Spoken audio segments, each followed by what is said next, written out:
Tonight, tough questions about why elected officials aren't doing more to stop foreclosure fraud. Georgia is #1 in foreclosures, but what you may not know is that some banks are taking back homes with forged documents. Investigative reporter Jeff Cherico traveled hundreds of miles to find one man who's trying to stop it. Earlier this year, 5 major banks agreed to stop the illegal practice known as robo-signing. But our investigation finds countless fraudulent documents are already in our courts, and local officials aren't weeding them out. It makes normal, like the mafia's organized crime, look like 5th grade math. Patrick Powell, a musician and sound designer, says a bank tried to illegally foreclose on his home.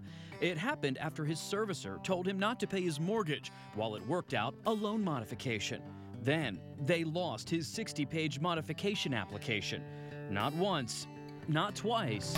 How many times? I would say total probably about 6.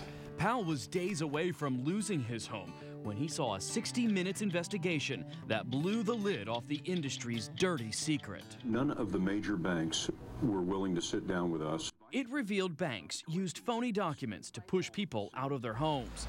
It turns out when Wall Street bundled mortgages into trusts and sold them to investors, they lost important documents related to the loans. So when banks needed those missing papers to foreclose on homes, attorneys and foreclosure firms just made them up, forging signatures of bank vice presidents and notaries on documents called assignment of mortgage, which transfers ownership. 60 Minutes exposed one prolific robo-signer named Linda Green. The style of Green's signature changed a lot. I pulled out my assignment and I was like, oh my God, it's Linda Green. So you thought you had an open and shut case at that point? I did, yeah. In Georgia, they've largely ignored the problem and rubber stamped anything that the banks want. Paula Rush, an auditor and expert in the field, spoke to us over Skype from her home in Florida. It's a criminal act. If you or I submitted even one false document into a court with the intention of taking property from another, we would be in jail. Salem, Massachusetts, the harbor town known for its colonial-era witch hunts, is now getting a reputation for hunting out foreclosure fraud. The Register of Deeds here in Salem is among the first in the nation to expose the magnitude of the problem. He's now challenging the nation's biggest banks and calling for their executives to be criminally investigated. This is approximately 38,000 documents that have been recorded in this registry that contain fraudulent robo-signed signatures. John O'Brien says an outside auditor found only 16% of assignments in his registry are legitimate. Totally fraudulent. The signatures are fraudulent, and the information in some of the documents are fraudulent.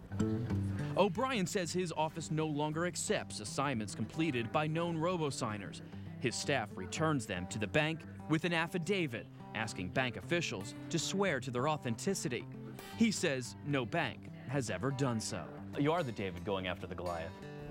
Well, perhaps I am, but what I am is somebody who's elected doing his job, and I suspect that the taxpayers in your state want your registers of deeds to do the same thing.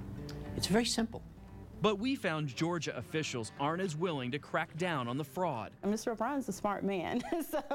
Kathleen Robinson is Fulton County's clerk of Superior Court, Georgia's version of the Register of Deeds. She says it's not her responsibility to make sure the documents are authentic. Her job is just to file them. How big of a problem would it be for your staff to start looking at the signatures and comparing them to lists of known robo-signers? It would be a major. We have been cut. Our budget has been cut. We're working on limited staff.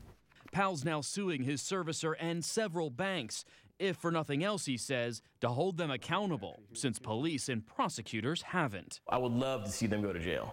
I interviewed the state attorney general about why no one has been arrested. You can watch that interview by going to cbsatlanta.com. Jeff Cherico, CBS Atlanta News.